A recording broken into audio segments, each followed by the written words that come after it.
So throughout the war, but especially after 1943, when the tide of the war seems to shift over to the Allies following the victory in the Battle of the Atlantic against German submarines, the victory against the Japanese Navy at Midway in the Pacific, the Allies start to hold meetings to plan the post-war world. Now, this alliance between the Allies was very fragile. If you looked at these nations prior to World War II, one of these things is not like the other. Particularly, the Soviet Union stands out in the Allies as the only communist nation, whereas the United States, Great Britain, and France were very much not communist. And in fact, in the case of the United States, was very skeptical and wary of communists.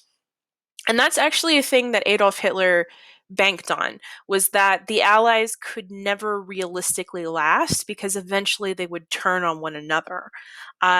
He was so confident that this would happen that he predicted his victory, that all he had to do was last long enough for the Allies to start infighting with one another. However, he grossly misunderestimated how misunderestimated, is that a word? Yes. He grossly underestimated, there we go, uh, how much the Allies hated him. As Winston Churchill famously said, if Hitler invaded hell, I would make favorable recommendations on behalf of the devil in the House of Commons. So, in other words, we would be willing to ally with the devil or Satan to stop Adolf Hitler. Like, that was the extent that the Allies were willing to beat him. Now, Adolf Hitler was right. Eventually, the Allies will collapse in infighting.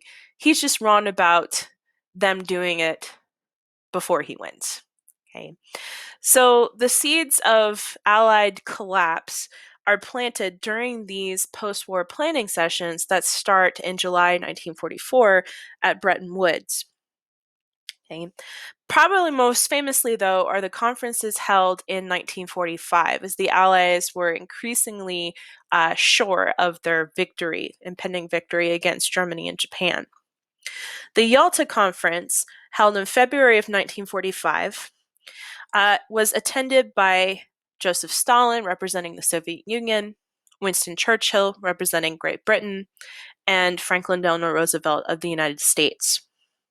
At this meeting, Roosevelt arranged for Joseph Stalin and the Soviet Union to enter war against Japan within 2 to 3 months of knocking out Germany, which, as we mentioned, they did. And it convinced the Soviet Union to enter into a new organization known as the United Nations that would be formed. So the United Nations, which we still have today, was considered a improved version of Woodrow Wilson's League of Nations idea from World War I. The League of Nations collapsed due to the fact that they needed to have unanimous decisions to do anything, and they have very little enforcement power. So this is why the UN tweaked this. We have UN peacekeeping troops, for example, that can be sent in. You don't require unanimous agreement to censure a nation if they're doing something they shouldn't.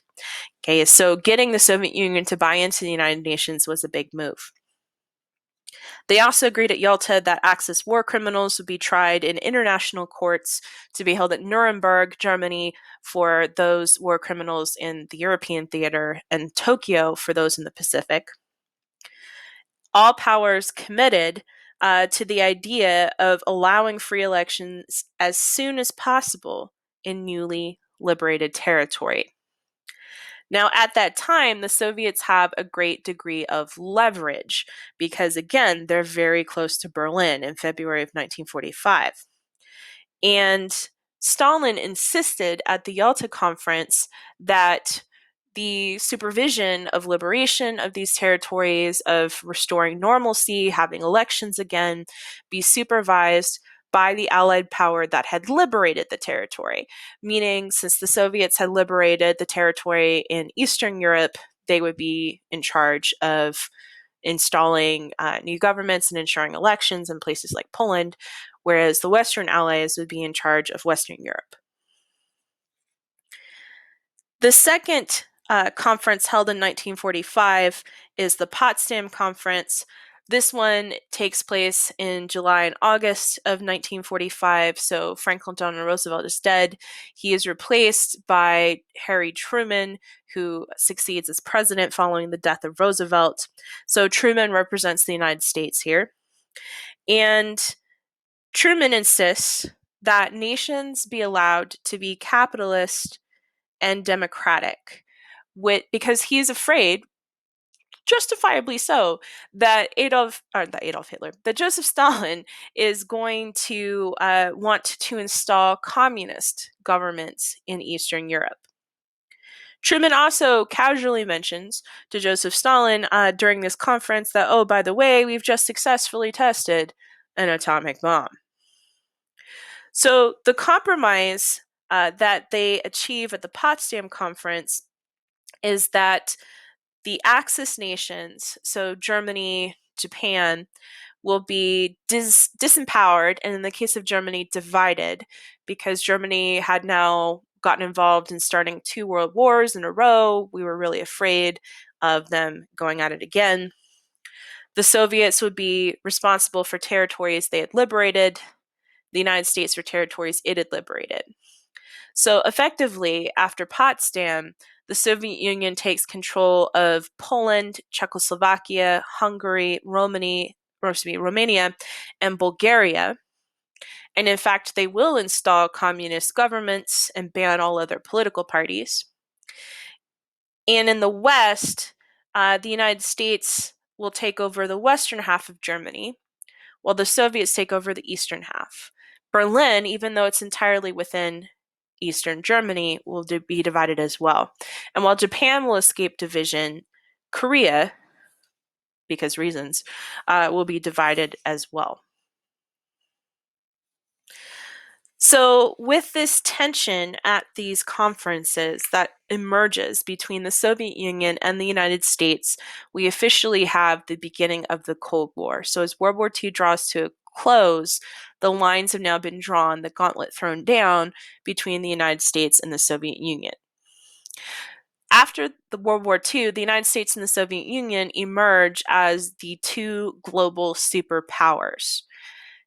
Nobody else is still left to compete. Great Britain, who had formerly been a great power, is going to be busy rebuilding, and they will also lose a lot of their colonial territory. So, and Germany, as we're going to talk about, is divided, defeated.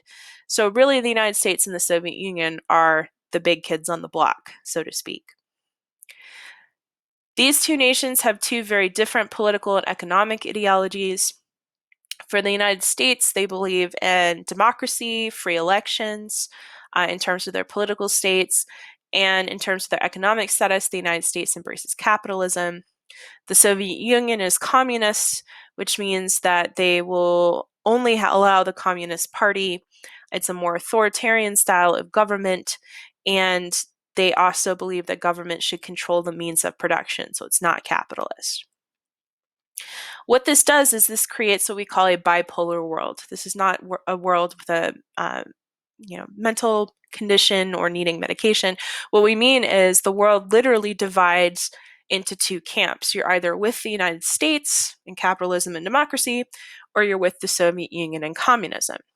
The truth is a little bit more complicated, as we'll get to in future sessions, but for the most part, this is true, that the United States and the Soviet Union see this as a very clear conflict, us versus them. You're either with us or you're against us.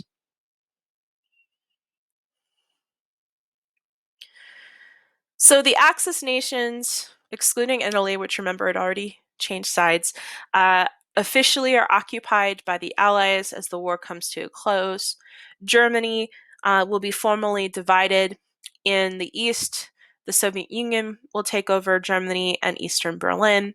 And the West is actually divided up into 3 pieces, one controlled by the British, one by the French, one by the Americans, and West Berlin will also be divided up in the same way. Korea, as a sort of contested space between Japan and the Soviet Union, will similarly be divided into 2. We'll talk more about that shortly. And the division in Europe was probably sharper than anything else. This division in Europe between the communist East and the capitalist democratic West was so sharp that it led Winston Churchill to coin the phrase Iron Curtain. So, in a speech, Churchill famously described an Iron Curtain descending across Europe. Stark difference in nations on either side of this political divide between the Western democratic capitalist states and the Eastern communist states.